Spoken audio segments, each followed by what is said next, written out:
ನಮಸ್ತೆ ಸ್ನೇಹಿತರೆ, ನಾನು ನಿಮ್ಮ ಪ್ರವೀಣ್. ಗುರುಭಕ್ತಿ ಯೂಟ್ಯೂಬ್ ಚಾನಲ್ಗೆ ಸ್ವಾಗತ, ಸುಸ್ವಾಗತ.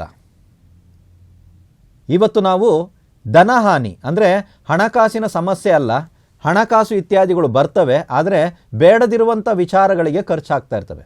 ಯಾವುದೋ ಒಂದು ವಿಷಯಕ್ಕಾಗಿ ನಾನು ಚೀಟಿ ಇತ್ಯಾದಿಗಳನ್ನ ಹಾಕಿ ರೆಡಿ ಮಾಡಿ ಇಟ್ಟಿರ್ತೀನಿ.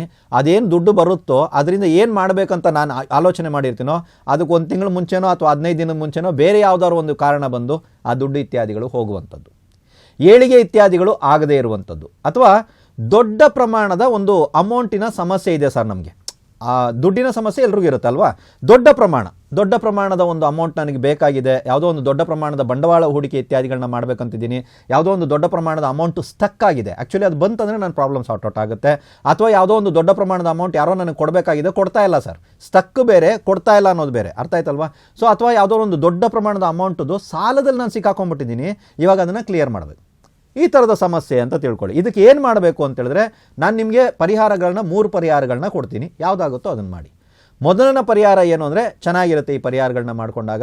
ಸಾಧ್ಯವಾದವರು ಯಾವಾಗಾದ್ರು ಸಮುದ್ರ ತೀರ ಇತ್ಯಾದಿಗಳಿಗೆ ಹೋದಾಗ ಅಲ್ಲಿಂದ ಒಂದು ಸ್ವಲ್ಪ ಈ ಸಮುದ್ರದ ನೀರನ್ನು ಹಿಡ್ಕೊಂಡ್ಬಂದ್ಬಿಡಿ. ಈ ಕ್ಯಾನ್ ಇತ್ಯಾದಿಗಳು, ವೈಟ್ ಕಲರ್ ಕ್ಯಾನ್ನಲ್ಲಿ, ಕ್ಲೀನಾಗಿರೋ ಕ್ಯಾನ್ನಲ್ಲಿ ಇತ್ಯಾದಿಗಳಲ್ಲಿ ನೀವು ನೀರು ಇತ್ಯಾದಿಗಳನ್ನ ಹಿಡ್ಕೊಂಡು ಬನ್ನಿ. ಇದನ್ನು 18 ದಿನಗಳ ಕಾಲ ಮಾಡಬೇಕು. ಏನು ಪ್ರಯೋಗ ಅಂತ ಹೇಳಿದ್ರೆ, ನೀರು ಹಿಡ್ಕೊಂಡು ಬಂದಿರ್ತೀರಲ್ವಾ, ಚಿಕ್ಕದಾಗಿರುವಂಥ ಯಾವುದಾದ್ರು ಒಂದು ಬಾಟ್ಲಲ್ಲಿ ಇತ್ಯಾದಿಗಳಲ್ಲಿ ನೀರನ್ನು ಹಾಕಿ ರಾತ್ರಿ ನೀವು ಮಲಗುವಾಗ ತಲೆ ದಿಶೆಯ ಕಡೆಗೆ ಇಟ್ಟು ಮಲಗಿ. ತಲೆ ದಿಂಬಿನ ಅಡಿಯಲ್ಲ, ತಲೆ ದಿಶೆಯ ಕಡೆಗೆ ಇಟ್ಟು ಮಲ್ಕೊಳ್ಳಿ. ಯಾರಿಗೆ ಸಮಸ್ಯೆ ಇದೆ ಅವ್ರು ಮಾಡಬೇಕು. ಇವ್ರಿಗೆ ಬದಲಾಗಿ ನಾನು ಮಾಡ್ತೀನಿ ಅಂತೇಳ್ಬಿಟ್ಟು ಯಾರು ಕೇಳಬೇಡಿ, ಅವರೇ ಮಾಡಬೇಕು, ಸರಿನಾ? ಇಟ್ಟು ಮಲಗಿ. ಬೆಳಿಗ್ಗೆ ಎದ್ದಾಗ ಈ ನೀರನ್ನ ತಗೊಂಡು ನಿಮ್ಮ ಸ್ನಾನದ ನೀರಿಗೆ ಇದನ್ನು ಬೆರೆಸ್ಕೊಂಡು ಸ್ನಾನ ಮಾಡಿ. ಇಳೆ ಇತ್ಯಾದಿಗಳನ್ನ ತೆಗಿಬಾರ್ದು. ಇದು ಒಂದು ಪರಿಹಾರ. ಎಷ್ಟು ದಿನ ಸರ್ ಮಾಡಬೇಕು ಅಂದರೆ 18 ದಿನಗಳ ಕಾಲ ಕಂಟಿನ್ಯೂ ಆಗಿ ಮಾಡ್ಕೊಂಡು ಬನ್ನಿ. ಈ ಸಮಸ್ಯೆಯಿಂದ ಮುಕ್ತರಾಗ್ತೀರಾ. ಅಥವಾ ಈ ಸಮಸ್ಯೆಗೆ ಏನಾದರೂ ಒಂದು ದಾರಿ ಕಾಣಿಸುತ್ತೆ ನಿಮಗೆ, ಇದಲ್ಲ ಅಂದರೆ ಇದು ಮಾಡ್ಬೋದು, ಇದೊಂದು ಸಬ್ಸ್ಟಿಟ್ಯೂಟ್ ಸಿಕ್ಕೈತೆ, ಇದಿಲ್ಲ ಅಂದರೆ ಇದು ಸಿಗುತ್ತೆ, ಆ ಥರ. ಅಥವಾ ನಿಮ್ಮ ಪ್ರಾಬ್ಲಮ್ ಸಾರ್ಟ್ ಔಟ್ ಆಗುತ್ತೆ, ರಿಲೀಸ್ ಆಗಿಬಿಡುತ್ತೆ ಅಮೌಂಟು, ಸ್ಟಕ್ ಆಗಿರೋ ಅಮೌಂಟ್ ಇತ್ಯಾದಿಗಳು ರಿಲೀಸ್ ಆಗುತ್ತೆ.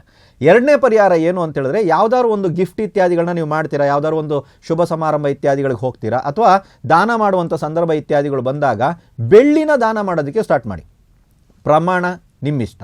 ದುಡ್ಡೇ ಇಲ್ಲ ಅಂತೀವಿ ಸರ್, ಬೆಳ್ಳಿನ ದಾನ ಮಾಡಿ ಅಂತೀರಂದ್ರೆ ಅದು 1 ಗ್ರಾಮ್ ಇದ್ರೂ ಪರವಾಗಿಲ್ಲ, ಅರ್ಥ ಆಯ್ತಲ್ವ. ಅದು ದಾನ ಮಾಡೋದು ಇತ್ಯಾದಿಗಳನ್ನ ನೀವು ನೋಡ್ಕೊಳ್ಳಿ. ಬೆಳ್ಳಿ ಇತ್ಯಾದಿಗಳನ್ನ ಅತಿ ಹೆಚ್ಚಾಗಿ ಹೊರಗಡೆ ಕೊಡೋದಕ್ಕೆ ಪ್ರಾರಂಭ ಮಾಡಿ. ಈ ಸಮಸ್ಯೆ ಸಾರ್ಟ್ ಔಟ್ ಆಗುತ್ತೆ. ಇದೆರಡೂ ಆಗಲ್ಲ ಸರ್, ಇನ್ನೊಂದು ಸ್ವಲ್ಪ 3ನೇ ಯಾವ್ದಾದ್ರು ಒಂದು ಪರಿಹಾರ ಕೊಡಿ ಅಂತ ಹೇಳಿದ್ರೆ, 3ನೇ ಪರಿಹಾರ ಏನು ಮಾಡಬೇಕು ಅಂತ ಹೇಳಿದ್ರೆ, ಒಂದು ಚಿಕ್ಕದಾಗಿರುವಂಥ ಬೆಳ್ಳಿದು ತಗಡಿರ್ಬೋದು, ನಾಣ್ಯ ಇರ್ಬೋದು, 1 ಗ್ರಾಮ್ ಇರ್ಬೋದು, ಆಯಿತಾ? ಸರಿ, ಇದನ್ನು ತಗೊಂಡು ಹುಣ್ಣಿಮೆಯ ದಿನ ದೇವಸ್ಥಾನದಲ್ಲಿ ಯಾವ್ದಾದ್ರು ಒಂದು ಬೇವಿನ ಮರ ಇರಬೇಕು. ದೇವಸ್ಥಾನದಲ್ಲೇ ಬೇವಿನ ಮರ ಇರಬೇಕು, ಅದಕ್ಕೆ ಪೂಜೆ ಇತ್ಯಾದಿಗಳು ನಡೀತಾ ಇರ್ತವಲ್ಲ, ಆ ಬೇವಿನ ಮರದ ಹತ್ರ ಹೋಗಿ ಸಂಕಲ್ಪ ಇತ್ಯಾದಿಗಳನ್ನು ಮಾಡ್ಕೊಳ್ಳಿ. ನೀವು ಯಾರು, ನಿಮಗೇನು ಬೇಕಾಗಿದೆ, ಅರ್ಥ ಆಯ್ತಲ್ವ. ಇದನ್ನು ಹೇಳದೆ ನಾವು ಪರಿಹಾರ ಕ್ರಿಯೆ ಇತ್ಯಾದಿಗಳನ್ನ ಭಾಳಷ್ಟು ಜನ ಮಾಡ್ತಾ ಇರ್ತೀರಾ. ಇದನ್ನು ಮಾಡಬೇಡಿ. ಪ್ರತಿ ಸಲ ಏನಾದರೂ ಒಂದು ಮಾಡುವಾಗ ಇದು ನಾನು ಇಂಥ ವಿಷಯಕ್ಕಾಗಿ ಇದನ್ನು ನಾನು ಮಾಡ್ತಾ ಇದ್ದೀನಿ, ನಾನು ಯಾರು ಅದನ್ನು ನೀವು ಹೇಳ್ಕೋಬೇಕು. ಇದನ್ನು ಹೇಳ್ಕೊಂಡು ಈ ಒಂದು ನಾಣ್ಯ ಅಥವಾ ಈ ಒಂದು ತಗಡು ಚಿಕ್ಕದಾಗಿದ್ರೂ ಪರವಾಗಿಲ್ಲ, ಇದನ್ನು ಆ ಬೇವಿನ ಮರದಲ್ಲಿ ಎಲ್ಲಾದರೂ ಒಂದು ಕಡೆ ತೊಗಟೆನಲ್ಲಿ ಸಿಕ್ಕಿಸ್ಬಿಡ್ಬೇಕು. ಯಾರಿಗೂ ಕಾಣದೇ ಇರೋ ಥರ ಎಲ್ಲಾದರೂ ಒಂದು ಕಡೆ ಸಿಕ್ಕಿಸ್ಬಿಟ್ಟು ನಿಮ್ಮಿಷ್ಟಕ್ಕೆ ನೀವು ತಿರುಗಿ ನೋಡದೆ ಮನೆಗೆ ಬನ್ನಿ. ಪ್ರತಿ ಹುಣ್ಣಿಮೆಗೂ ಇದನ್ನು ಮಾಡ್ಕೊಂಡು ಬರ್ತಾರೆ. ಪ್ರತಿ ಹುಣ್ಣಿಮೆಗೆ ನೋಡಿ, ನಿಮ್ಮ ಜೀವನದಲ್ಲಿ ನಾನು ಹೇಳಿರುವಂಥ ಪರಿವರ್ತನೆ, ಧನಹಾನಿ ಆಗಿರ್ಬೋದು, ಏಳಿಗೆ ಆಗ್ತಾ ಇಲ್ಲ ಅನ್ನೋದಾಗಿರ್ಬೋದು ಅಲ್ವಾ, ಈ ಥರದ ಸಮಸ್ಯೆಗಳು, ಅಥವಾ ದೊಡ್ಡ ಪ್ರಮಾಣದ ಅಮೌಂಟಿನ ಅವಶ್ಯಕತೆ ಇದೆ, ಅಥವಾ ಸ್ಟಕ್ ಆಗಿದೆ, ಅಥವಾ ಸಾಲ ಕೊಟ್ಟಿದ್ದೀನಿ ವಾಪಸ್ ಬರ್ತಾ ಇಲ್ಲ, ಈ ಸಮಸ್ಯೆಯಿಂದ ನೀವು ಬಹಳ ಬೇಗ ಮುಕ್ತರಾಗ್ತೀರಾ. ಎಲ್ರಿಗೂ ಒಳ್ಳೆಯದಾಗಲಿ.